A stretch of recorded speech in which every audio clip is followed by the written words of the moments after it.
జై మూలవాసి. ఈరోజు మన రాజీవ్ దీక్షిత్ గురించి మాట్లాడాలి అనిపించింది. This is Varaprasad from Hyderabad.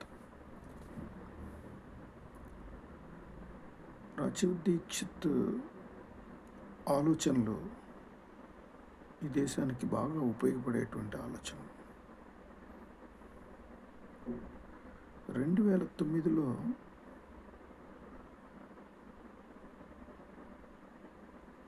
Palekar గారు గ్లోబల్ ఎన్విరాన్మెంట్ అండ్ ఎస్పీకే ప్రకృతి వ్యవసాయం అనే కాన్సెప్ట్ మీద ఆయన సభలు నిర్వహించినప్పుడు సుభాష్ పాలేకర్ హిందీలో చెప్పినప్పుడు రాజీవ్ దీక్షిత్ గారు తెలుగులోకి ట్రాన్స్లేట్ చేశారు. దాదాపు 50 to 60 ఎపిసోడ్స్ ఉన్నాయి. అవి కేవలం మన భారతదేశ సంస్కృతిపరమైన స్పిరిచువల్ బేస్డ్ అగ్రికల్చరల్ రిఫార్మ్స్. ఒక్క సుభాష్ పాలేకర్ గారు తప్పితే ఎవరు కూడా ఇండియాలో, భారతదేశంలో ఆ కాన్సెప్ట్ను మాట్లాడిన వాళ్ళు లేరు. సుభాష్ పాలేకర్ గారి రీసెర్చ్ వన్ ఆఫ్ ద సహచర ప్రోగ్రామర్గా ఆయుర్వేదం మీద, ప్రకృతి వ్యవసాయ విధానం మీద బాగా కృషి చేయడం జరిగింది.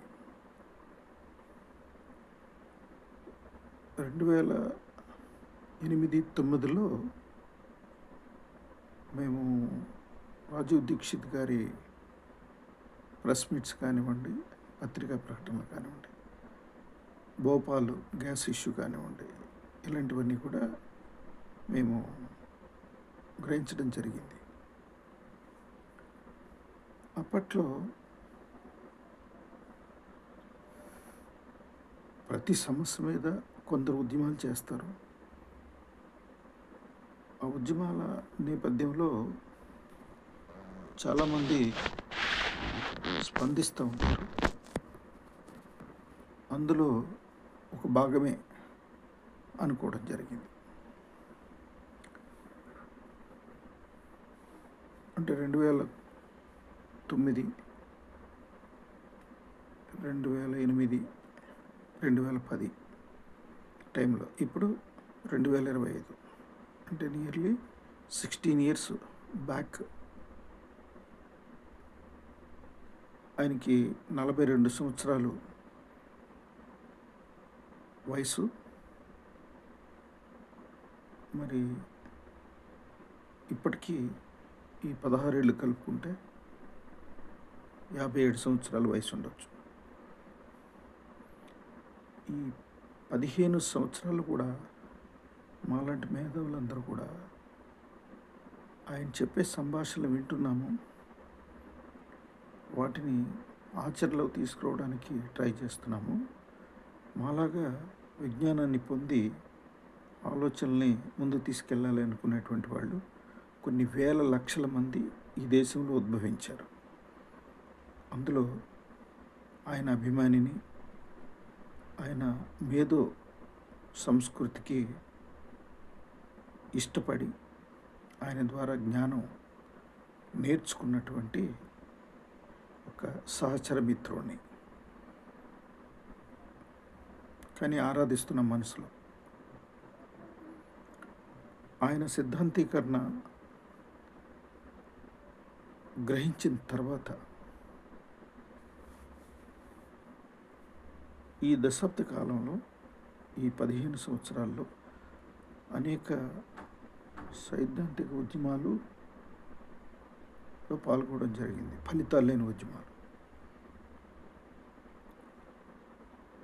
చివరికి మేము పాల్గొన్న ఉద్యమాలన్నీ కూడా ఉపరితల ఉద్యమాలని నిర్ధారణ జరిగింది.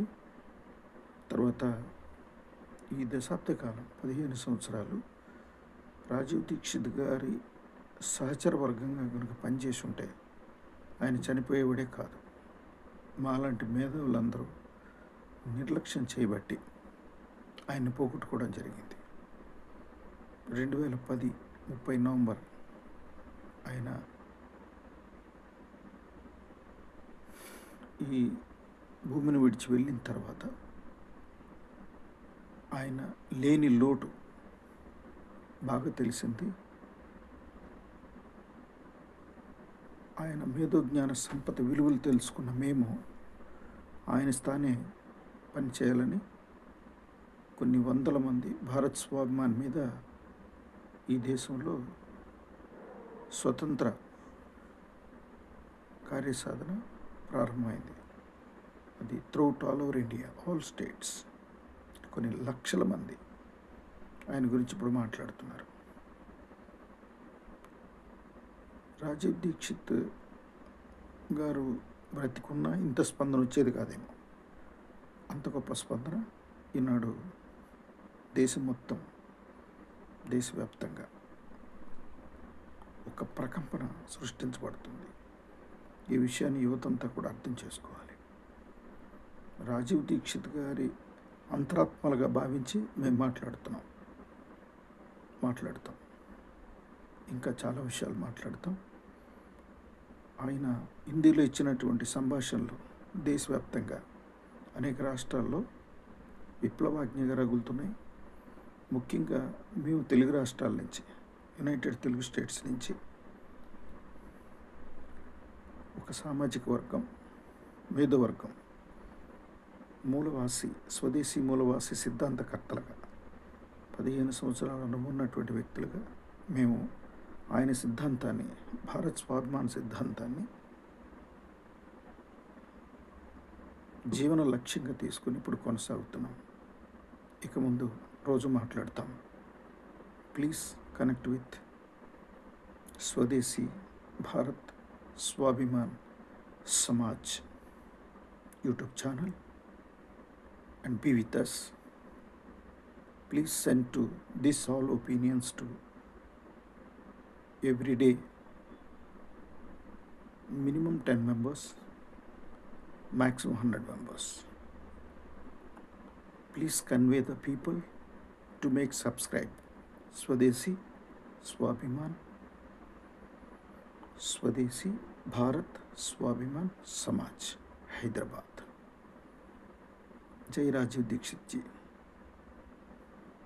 जय स्वाभिमान, जय भारत स्वाभिमान.